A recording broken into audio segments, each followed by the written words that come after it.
Bienvenidos de mi tier list de los mejores personajes en el ataque en cadena de Xenoblade Chronicles 3. Soy The Legend of Sergio y hoy os traigo la última parte de la tier list. Espero que la disfrutéis. Continuamos con el siguiente de la lista, Izulugi. Si Taion veía como a Nami con una mentora y amiga, con Izulugi ve un mentor y un hermano mayor, porque Izulugi es nada más y nada menos que el mayor estratega de la nación de Agnus. Y no confundáis con ser estratega con ser débil, que a pesar de ser un táctico, él es un combatiente formidable, analizando fortalezas y debilidades de los enemigos y creando tácticas creativas para ganar las batallas.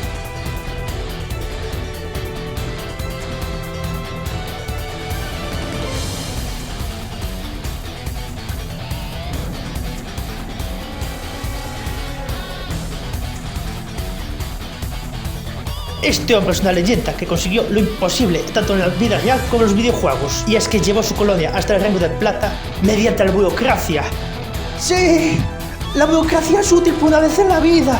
Hasta que llegan sus subordinados y no son un robot para salvar a un amigo porque no tiene permiso del jefe. Por lo que recordad, gente, la burocracia no es una mierda. La mierda es que lo lleva a cabo retrasados mentales. Veamos qué es lo que nos aporta la cadena este guerrero burócrata.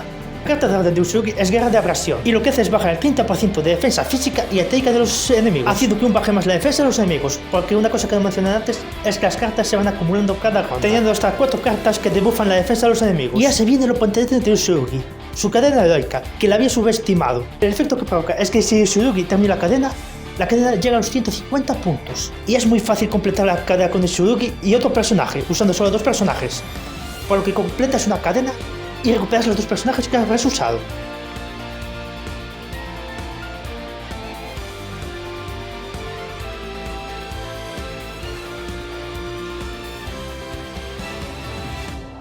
Entre esta absoluta bajada de defensa etérica y física y su cadena heroica que le asegura terminar la cadena, la aportación de daño de Izulugi en la cadena es de 6 millones y 5 millones, dejándolo justo detrás de Grey, solo por la diferencia de daño. Continuemos con la siguiente heroína de la lista, Juniper, la comandante de la colonia abandonada. Esta colonia, a diferencia de las otras, no recibe ningún tipo de apoyo de su nación, una colonia aislada de las demás y aislada de la guerra, y también la única colonia autosuficiente, porque al no recibir raciones de la nación se vieron obligados a aprender a cultivar para sobrevivir. Una colonia con tradiciones arcaicas, cuyo fin de estas tradiciones es que se mueran lentamente, tradiciones impuestas por el cónsul que lleva su colonia, simplemente para deleite personal, tradiciones que Juniper acabará aboliendo. Ahora veamos, ¿qué es lo que nos aporta Juniper en la cadena? Esta vez iré muy rápido, porque Juniper ofrece lo mismo que Grey, pero peor. La misma cadena heroica y la misma carta de orden. Pero a diferencia de Grey, sus ataques son más débiles. Y con Grey era fácil llegar a los 150 puntos en los puntos tácticos. Con Juniper es casi imposible. Usar Juniper mal en la cadena puede resultar una cadena desastrosa. Desde una cadena inacabada de 400.000 y cadenas entre 2.500.000 de daño a 4.500.000. Colocándola justa por delante de Baldi en la tier list, porque aunque sí es cierto que ella aporta cosas de diferenciación y Baldi, existe Grey que hace lo mismo que ella pero mejor. Lo siento Juniper, pero es literalmente el personaje ¿qué coño estás haciendo? Bueno, tras tocar fondo, toca ascender. Y ahora hablemos de Ashera, la mejor guardiana y defensora de todo Keves. Ashera, también conocida como la loca automodicionadora, a YouTube no le gusta la palabra con S, no pudo hacer mucho más. Es la comandante de la colonia encargada de proteger el castillo, la líder de un grupo de psicópatas cuyo lema es vivir para luchar, luchar para vivir. Y es que en la colonia de Ashera es luchar hasta encontrar un adversario que sea digno de matarlos. Y es que la colonia de Ashera nunca siguieron órdenes, solo seguían su instinto de batalla.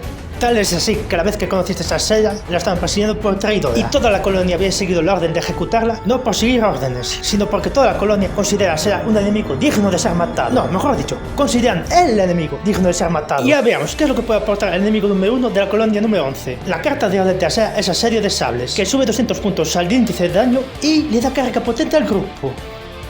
Y aquí voy a hacer una pequeña pausa para enseñaros qué tan roto está carga potente. Porque de todos los buffos del juego, carga potente es la única de un solo uso, pero de tiempo ilimitado. Eso quiere decir que el grupo da el doble de daño en su próximo ataque. Y resulta que hay una clase que puede potenciarse a sí mismo y pasar sus potenciadores al grupo. Carga potente incluida. Eso quiere decir que en el momento que Asedio de Sables se active, el grupo da el doble de daño durante toda la cadena. Y no cuando se cumplen unas condiciones de combate como Grey y Juniper. Y a su cadena heroica, tan potente como su carta de ataque, porque si Ashera es la última en rellenar a los 100 puntos tácticos, ella sería de la cadena, pero a cambio rellenar puntos tácticos a 200. Eso quiere decir que aparte de subir más el daño por la puntuación de la cadena, recuperarás 3 personajes de la cadena, a cambio de sacrificar al guardián que en la cadena no aporta nada más que traer a los aliados, dejándote la cadena libre para proceder como quieras. Básicamente con Ashera en la cadena tienes que hacerlo mal aposta para no completar la cadena. Así que, o sea, el daño que puede aportar en la cadena está entre 5 millones a 10 millones de daño. Por todo esto que Asea aporta en la cadena, es la primera en llegar, ni rodillado soy digno de la tier list. Siguiente de la tier list, Alexandria. Si tuviera que describirla con una sola palabra, es una genia. En contraste de Tsurugi y Baldi, que son unos genios en sus respectivos campos, lo que puede definir la genialidad de Alexandria es que es astuta, sin lugar a duda la personaje más astuta de este juego, que es nada más y nada menos el creador del sistema Network de Iris del juego. Para no aburriros con lo del juego y para que os hagáis una idea, el Iris Network sería el equivalente a que esta mujer creó Amazon e Internet, para poder tener ella así una red de información que solo ella entienda.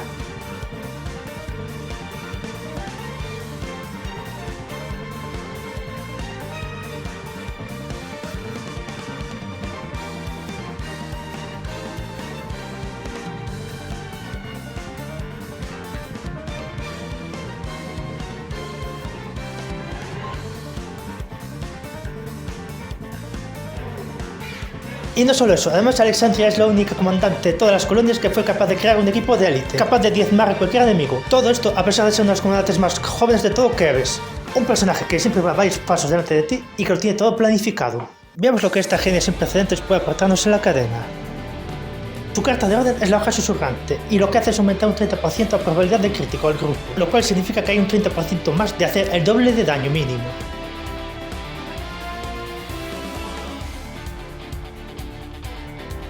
Y su cadena heroica le otorga primera sangre y que todos sus golpes sean críticos. Gracias a su aumento de daño y su facilidad para completar las cadenas, el daño que aporta Alexandria a la cadena está entre 3.500.000 y los 5.500.000, llevándolo así a un paso detrás de Tsurugi en la tier list. Siguiente de la tier list, Mónica. Mónica es una de las 6 líderes de la ciudad, el único asentamiento del mundo libre de la influencia de los Mebius, un grupo que es ajeno a la guerra de Agnus y Keves orquestada por los Mebius, cuyos habitantes son las únicas personas del mundo que conocen la verdad del mundo. Habitantes que se han dividido en dos facciones, los que quieren vivir en paz y tranquilos en la ciudad y los que quieren luchar y derrotar a los Mebius. Mónica siendo la líder de este grupo. Por lo tanto, Mónica es la máxima autoridad militar de la ciudad. Autoridad militar con que ha sido heredada porque su familia es la familia de los venerables. Mónica se ha ganado ese puesto con sus propios medios, siendo la que le enseña a los protagonistas cómo funciona el mundo y lo retorcido y podrido que era el mundo que estaban viviendo. Ahora bien, ¿qué es lo que nos aporta la venerable a la cadena? Y antes de hablar de lo que aporta la cadena, por primera vez tenemos que echar un vistazo a las habilidades del personaje, en concreto esta. Una táctica en condiciones, porque esta habilidad lo que hace es dar 10 puntos técnicos al inicio de la cadena, haciendo que pase de tener 30 puntos técnicos a 40 puntos técnicos. Y su carta de orden, advenimiento perdido, trae un personaje más a la cadena y un 30% trae otro. Y para terminar, su cadena heroica trae al personaje con más puntos técnicos y le añade 15 puntos técnicos más. En pocas palabras, la función de Mónica en la cadena es que la cadena no se termina. Si con la serie tienes que fallar la cadena de apuesta, esto lleva a otro nivel. Tienes que planificar fallar la cadena. Porque entre su habilidad una táctica en condiciones, el advenimiento perdido y su cadena heroica, la cadena no debe terminar.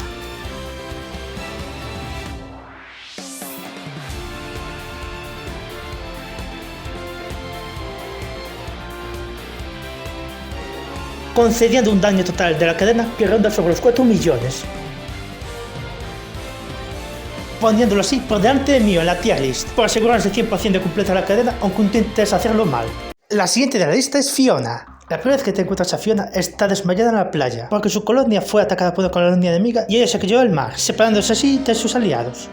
Dichos aliados también son sus soldados, porque Fiona es la comandante de su colonia, una colonia enteramente de niños, convirtiendo esta colonia en una colonia disfuncional sin un líder, porque aunque Fiona sea la comandante, ese puesto fue un capricho de la cónsul, porque su personalidad positiva y de nunca rendirse le llamó la atención a la cónsul, imponiéndole ese puesto a Fiona. Dicha cónsul también se convirtió en su amiga. Dicha amiga, con tal de hacerle ver qué cruel es la realidad, fue la que mandó a las tropas a atacar a su colonia, y matando a sus amigos en el proceso. Y a pesar de ello, Fiona es incapaz de odiarla, y la sigue llamando amiga, a pesar de las crueldades que haya hecho. A pesar de que sea malvada, ella no puede odiarla, porque es su amiga. Y Fiona sigue incapaz de odiar a una amiga nunca, demostrando el gran corazón que tiene. Y las pocas neuronas. Amiga, date cuenta que tu amiga está matando a tus seres queridos uno a uno. Al menos puede justificar sus acciones porque es una niña. Una débil e indefensa niña. Sena pasa el martillo. Veamos qué es lo que nos aporta Fiona del ataque en cadena. Su carta de orden vuelo galáctico, aparte de otorgarte carga potente, eso ya garantiza ni de rodillas soy digno, te recarga la barra del ataque en cadena. ¿Eso qué quiere decir?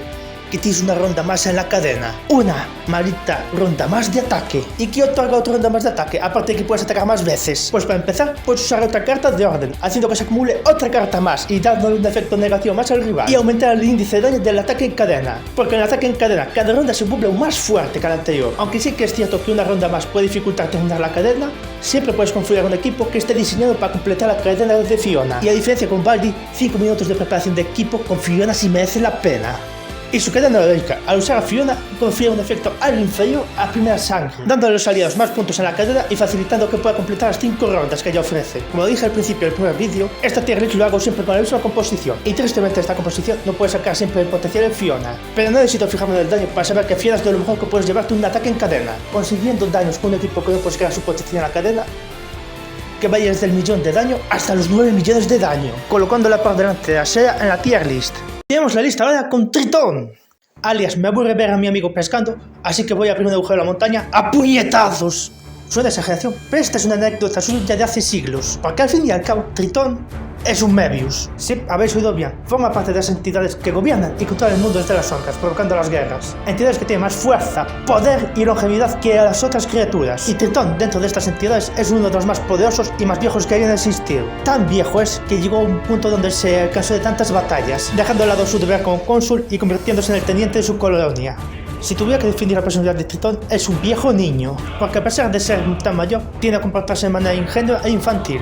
Esa forma de ser es en parte porque el cabrón es prácticamente indestructible, y sabe que da igual la situación en la que se meta, él saldrá ileso prácticamente. Y no confundáis con que actúe infantil sin consecuencias con ser un cabrón. Aunque es cierto que dejó la guerra y se hizo pirata por un capricho, arrastrando así a toda su colonia, él aprecia su colonia y nunca haría algo que perjudicase a su colonia, ganándose el cariño, aprecio y admiración de sus hombres. Veamos qué es lo que nos aporta el ser más poderoso del grupo. Sí, olvidarnos la enorme vista tanto el poder canónico y el poder en el gameplay. Y su aportación a la cadena es tan curiosa que voy a empezar antes por la tier list, colocándolo detrás de Taion, detrás de Maestro y detrás de Theon. La razón de esta fumada es muy simple. La cadena de Tritón es jugar al azar. Y es que su carta de orden, el frenesí barbaico, puede aumentar los puntos tácticos del grupo entre 6 y 18 puntos.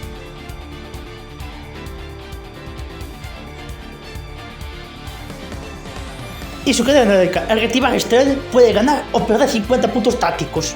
Básicamente el azar decide esta cadena. Puedes tener suerte y acabar la cadena, puedes tener mala suerte y no acabar la cadena, o tener muy buena suerte, acabar la cadena y la última ronda que él tenga 0 puntos tácticos. ¿Y qué tiene eso bueno? Bueno, eso significa que es probable que puedes usar 3 atacantes en la última cadena, que es la cadena más potente. Y eso puede significar que esta bestia que pega con un camión haga 500.000 puntos de daño más, haciendo que el daño total de la cadena sean números curiosos.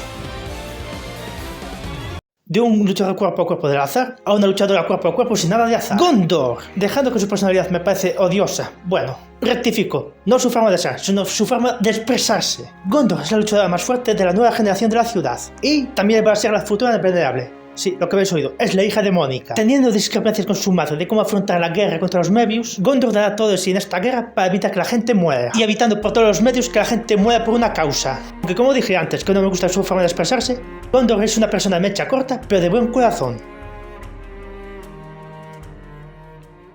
Veamos qué es lo que nos ofrece la chica temperamental en la cadena. Su carta de orden, acometida brutal, hace que el daño a los críticos aumente un 150% más. Eso quiere decir que los críticos harán más del doble del daño. Y ahora se viene lo potente, su cadena heroica. Si lo usas durante una ronda, ella volverá a la siguiente ronda. Pero no volverá ella sola, volverá ella más los personajes reactivados. Eso quiere decir que si en los puntos tácticos de la cadena consigues 150 puntos, volverá ella y otros 2. Si no llegas a los 150 puntos, volverá ella y otro más. Y si llegas a los 200 puntos, volverá ella y otros 3 más. Aportando un daño total a la cadena entre 5 millones y 8 millones, situándola por encima de Grey. Porque aparte de facilitar más la cadena que Grey, Gondor puede llegar a la misma cantidad de daño que Grey sin tener que activar ninguna condición. De una morra castrosa a un ser de luz. Miyabi. Miyabi fue una amiga y la compañía eximia de Mio, una compañía que tuvo un peso trascendental en el desarrollo del personaje de Mio. Mientras que Mio en su época de recluta era un auténtico portento, Miyabi era torpe y prácticamente inútil para el combate. Pues el día que asignaron a Mio y a Miyabi como eximias, Mio se indignó por la decisión, porque para ella ser relegada a eximia era un desperdicio. porque ella quería aportar a su nación entrando en batalla y no quedarse en la retaguardia esperando a que sus compañeros terminasen la batalla y hacer el ritual de despedida, actitud que cambió cuando Miyabi le habló de la importancia de los eximios. Porque el deber del eximio no es solo dar descanso al alma de los difuntos, sino que también es un ritual para que los que aún siguen viviendo puedan despedirse de sus seres queridos, dándole a Mio una nueva perspectiva que no había visto, haciéndole además la vida como eximia.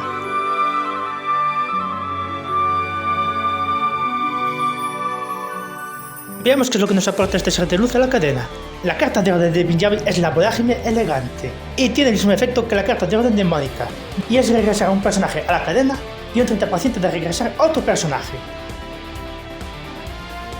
Y si crees que cuando hablaba antes de Miyabi, Mio tenía más protagonismo que Miyabi, esperad a escuchar lo que hace su cadena heroica, porque su cadena heroica al usar Miyabi le da el 100% de los puntos tácticos a Mio, lo cual vendrá siempre bien, siempre y cuando no escojas a Mio como rol de senador.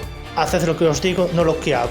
Aparte de la cadena asegurada, con Miyabi haces un daño total entre 3 millones y 4 millones, colocándola justamente detrás de Ezreal por lo inútil que puede ser su cadena heroica en una sola circunstancia. Continuamos la tier list con un guerrero poderoso, Kamurabi. Si Agnus tenían a Ezreal, Keves tienen a Kamurabi, el mejor guerrero de la nación de Keves, y el rival predestinado de Ezreal, y el causante que Ezreal desacatase las órdenes de matarlo, provocando que las colonias de ambos se hundiesen hasta el fango. Ezreal por desacatar la orden de matarlo, y Kamurabi por haber perdido la batalla, siendo este encarcelado en el castillo de Keves. Si Ezreal es conocida como una guerrera amable con los suyos, Kamurabi se guía por su sentido de honor de guerrero, de nunca atacar a un enemigo indefenso y protegerse por los débiles.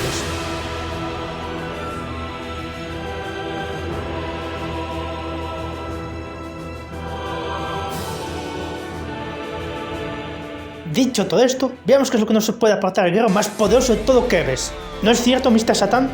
Su carta de orden es el Indomable, y aumenta el índice de daño en 200% de la cadena y aumenta el ataque del grupo.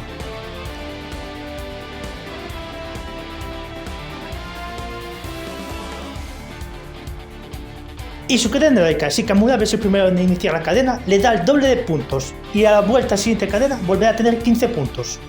Esto a primera vista puede parecer perjudicial, pero es al contrario, que Kamurabi al iniciar una cadena consiga tantos puntos, evita usar muchos personajes al completar una ronda de la cadena, y al reiniciar sus puntos a como estaba al principio, puedes usarlo constantemente sin temer a que la cadena termine. Y a Kamurabi quieres usarlo, porque es el único personaje del juego que sin carga potente llega a hacer 1.000.000 de daño. 1.000.000 de puntos de daño. Eso quiere decir que Kamurabi hace el ataque más potente del juego, excluyendo el combo Tunda. Mirad eso, de un solo ataque hizo una octava parte de todo el grupo. Aunque sí que es cierto que con él se puede complicar una cadena, el daño lo merece todo.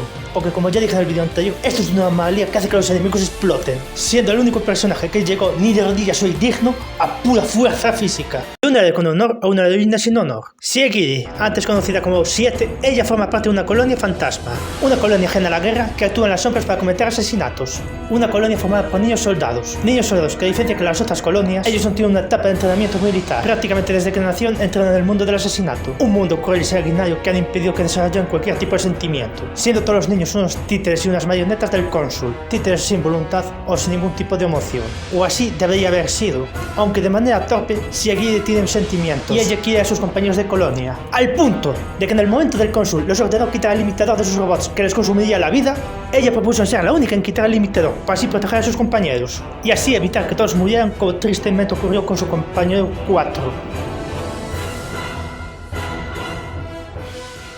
Dicho todo esto, veamos lo que nos aporta Siegiri en el ataque en cadena. Su carta de orden es el veneno viscoso, y al igual que con Itsurugi, baja el 30% de la defensa de la física y de la etérica.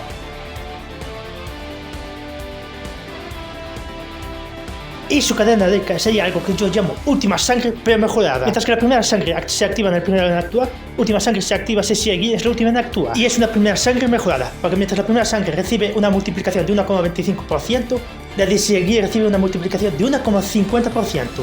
Con él ya no solo te aseguras llegar a los 150 puntos en la cadena.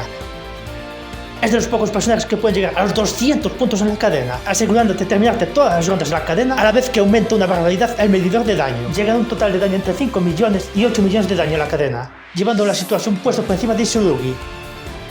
Terminamos los series del juego, ahora bien los del DLC. La primera heroína del DLC es Ino, una habilidad artificial que está buscando su piloto. Si no entiendes de lo que hablo, jugaos de Xenoblade Chronicles 2, porque lo que han metido aquí con Ino son referencias del Xenoblade Chronicles 2. Si no habéis jugado Xenoblade Chronicles 2, no entenderéis de lo que voy a hablar, y si lo habéis jugado, Esta escena nos encantó a todos, y lo sabéis. Veamos qué es lo que nos ofrece esta referencia andante de Xenoblade Chronicles 2.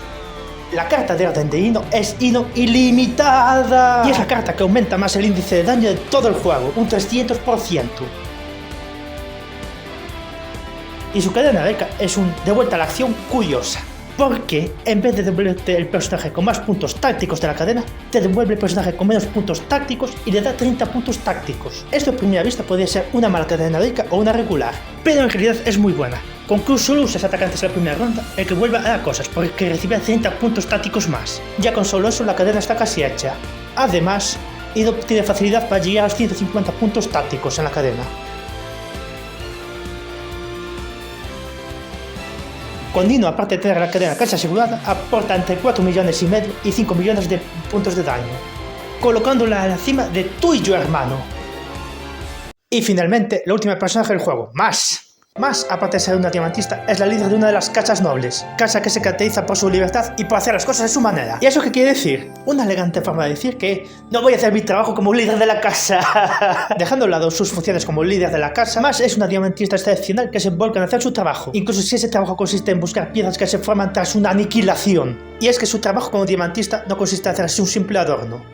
Ella crea un recuerdo para los familiares y seres queridos del difunto, porque los habitantes de la ciudad, al morir, su cuerpo desaparece, dejando atrás lo que llevaban puesto, ya sea ropa, las placas, armas o incluso una gema. Y es que el trabajo de diamantista como más no es solo hacer un adorno bonito para sus clientes, es hacer un recuerdo resistente y duradero para legar a sus familiares y seres queridos, y no ser simples números en una lápida. Veamos qué es lo que nos aporta más en la cadena. No sin antes echar un vistazo a la habilidad de Mash, Hoja Reluciente, que con solo estar en el grupo aumenta el índice de críticos un 20% y el daño que hace un 50%. Esta habilidad, combinada con su carta de orden Artificial Radiante, aumenta el crítico hasta un 50%, haciendo que sus aliados tengan un 50% más de hacer más del doble de daño.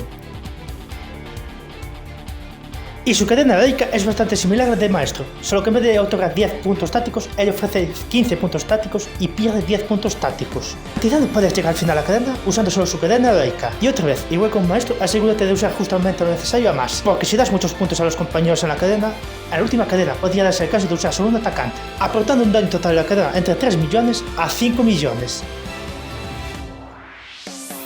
Haciendo que quede por un peldaño por debajo de Alexandria. Y esta vendría siendo la tier list de los 25 personajes que te ofrece el juego. Ahora es turno de los 4 personajes de postgame. 2 waifus por terminarte Xenoblade Chronicles 3 y 2 juzgados por terminarte el DLC de Futuros Redimidos, que vendrían siendo los protagonistas de los juegos anteriores años después. Empezando por Xenoblade Chronicles 1, el primero será Shulk, mecánico de la milicia de Colonia 9 y el elegido de la monada, la espada de su dios. Espada mística que le da a Shulk la capacidad de ver el futuro y así cambiar el destino. Tras unos acontecimientos provocados por los Mecones en su colonia, Shulk emprenderá un largo viaje donde descubrirá los secretos de la monada. Un viaje donde él y sus compañeros descubrirán los secretos del mundo y por qué se inició la guerra. Ahora veamos, ¿qué es lo que nos puede ofrecer el heredero de la monada en cadena? Su carta de orden es el Fío Liberador y otorga 100 puntos al índice de daño y otorga carga potente al grupo.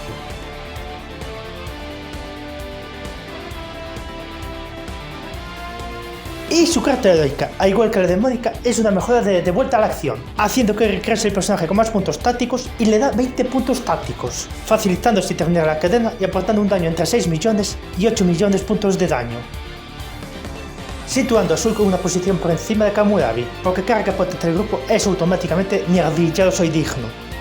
Continuamos la tier list con la otra coprotagonista de Xenoblade Chronicles 1, Melia.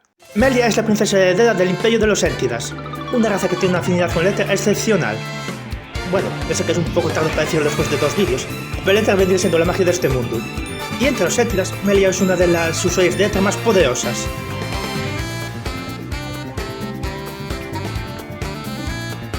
Debido a los estragos de la guerra entre Bionis y Meconis, su padre terminó muriendo y su hogar quedó prácticamente destruido, siendo la emperatriz de un imperio en ruinas, una emperatriz dubitativa y lleno de dudas, y que a pesar de ello decidió tomar las reinas de su reino y reconstruirlo, convirtiéndose de esa chica indecisa que uno estaba preparado para gobernar en una emperatriz capaz de llevar las reinas de su reino y llevarlo a la prosperidad.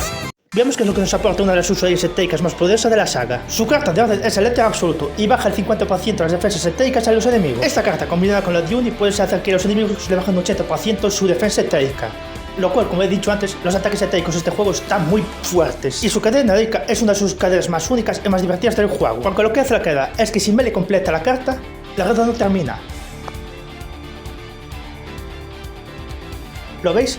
Llegó a los 100 puntos, pero la ronda no terminó, permitiendo dar otro ataque más. Un ataque más significa que puedes llegar a los 150 puntos tácticos, lo cual significa que puedes traer 2 personajes y aumentar el daño que infliges en la cadena. Y con algo de suerte de la cadena podrías traer hasta 3 personajes y superar los 200 puntos tácticos, haciendo que el ataque en cadena sea relativamente fácil de determinar.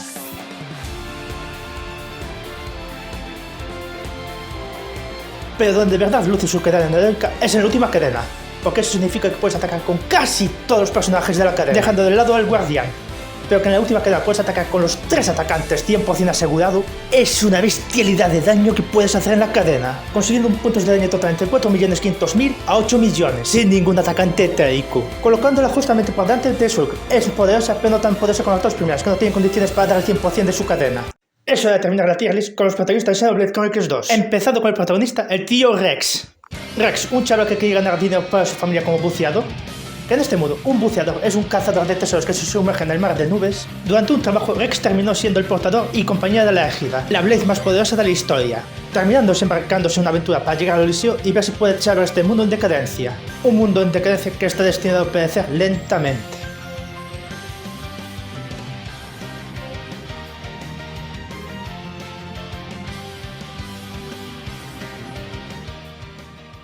Veamos qué es lo que nos puede aportar este chaval que se convirtió en Gigachad en la cadena. Su carta de orden, el asalto salvador, reduce el 75% de la defensa física del enemigo, haciendo que los atacantes físicos puedan lucirse.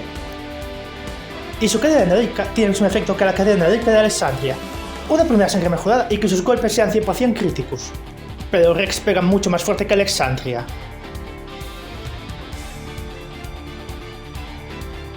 aportando un daño total a la cadena de 5 millones hasta 8 millones de daño, dejándolo un puesto por encima de Seguier por la inmensa cantidad de daño que puede hacer el personaje.